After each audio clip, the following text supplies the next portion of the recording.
The other thing you have to look at, okay, you do annex that. I'd love to annex vacant land. There's less and less of it. But now you've got to work with public works, police and fire. Okay, you've got to supply that. Is that going to, are we going to have to build another fire station? We'll have to staff it. How many more policemen are we going to have to adequately patrol that area? So, and right now, Somerville and even Dorchester County doesn't have a lot of money like North Charleston has. They've got a slush fund that I remember working with Walmart. We bent over backwards to do a lot of stuff to get them built in the county in Oak Brook. Next thing you know, they jumped right into North Charleston because he'd give them roads and sewer that we couldn't do. But you got to work with what you have. Now I do believe that people would rather live in Somerville than North Charleston. I do believe that, although a lot of people just because they have a Somerville address think they're in Somerville, which drives me up a wall when I get the news. This happened in Somerville. That didn't happen in Somerville. Happened across the interstate. But see, the address is Somerville. But there are areas on Trolley Road that should be in. Everything from Dorchester Road this way should be in the town. And the only way to do that, I think, is to show the people with figures that it's pretty much a tax wash. You get better police and fire, your insurance goes down, you get a little break on your water, you get much better service. But you got to show them in dollars and cents that it's not, because there's a mystique when I talk to patients in the office that your taxes are going to skyrocket when you go into Somerville, which just isn't true. Although I will tell you, when I did come in, I'm sure a lot of you had the same thing. My taxes were $285 a year. Now, coming from New Jersey, I thought they made $285 a month. So I was very pleased. Now I'm paying like $285. And to be honest with you, my services aren't any better. It's a necessary evil. It's a necessary evil. But yeah, we've got to do that. And all along Latson, all that business on Latson Road, our side of Latson Road. Now Gilligan's is in the town, but all that business on that side up and down, that needs to be in the town. That's tax money. And if we don't get it in, North Charleston's going to, they will get it in. And I don't know, maybe we should go with a full-time, or certainly designate someone to really work on it with all the facts and figures. We may need someone to work just on annexation. When I look at the town map, it's crazy. It's absolutely crazy. It makes no sense.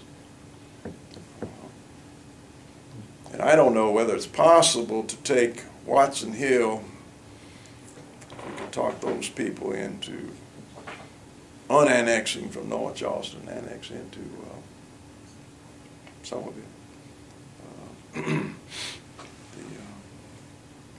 don't know, you see, that all came up when I was running the planning board. I voted for Watson Hill. It was a good project. The people from New York were nasty people. Of course, it's been sold 2 or 3 times. Good development, $400,000 homes up, little hotel, little riding center, golf course. I believe if they would have left us to massage that, we would have toned it down, another exit out on 165, and that would have not, we wouldn't have the problems we have. You can't tell someone they can't do anything with their land. It's going to come back and bite you. You just can't do that. And Tupelo was a great development. $300,000-400,000 homes right around the new high school. 25% of the buildable land was going to be left vacant with trails, and they said, oh, the kids could ride their bike to high school. I said, the kids aren't going to ride their bike to high school. That's very nice. They'll walk to high school. I would ride a bike to high school now, because I don't, but not when I was in high school. But county council turned it down. See, it makes the papers, and there's a big splash about it, and everybody comes out. It's easy to get people to come out negativity. Hard to get people to come out so positive. So everybody moaning and groaning and carrying on. It's a 30, 40-year project. Now they get up and leave. Well, the rest of the agenda, now we have development after development after development, little development, right along Orangeburg Road. 75 houses, 100 houses, 150 houses. The total number of houses by the end of that meeting was the same as Tupelo, but they weren't $400,000 homes. And now you have a curb cut about every block. See, the other problem you have with roads is that the whole time I was on the planning board, I never saw the state highway department ever say, you ask them, are the roads adequate? I never got anything back from the highway department saying that traffic would be impacted by that development. Never. So if the highway department says there's no impact, you don't have a legal leg to stand on. You can push the developer to make turning lanes, but even that you don't have the authority to do. See, we're caught. So there again, you've got to work with the state delegation to get them together, which can be difficult, to change those rules, because they hold the purse strings for the DOT. And the DOT is powerful in this state. They're autonomous. The only leverage you have is if your state delegation can somehow squeeze that money on them. That's the only thing they listen to. And unfortunately, our state delegation doesn't have a lot of seniority. Now, our new fellow, Paul Campbell, I think will work with us. I've known Paul a long time.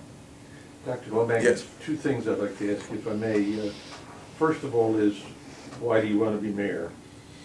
And the second is, you know, we've heard a lot of talk about whether Somerville needs a full-time mayor or a part-time mayor.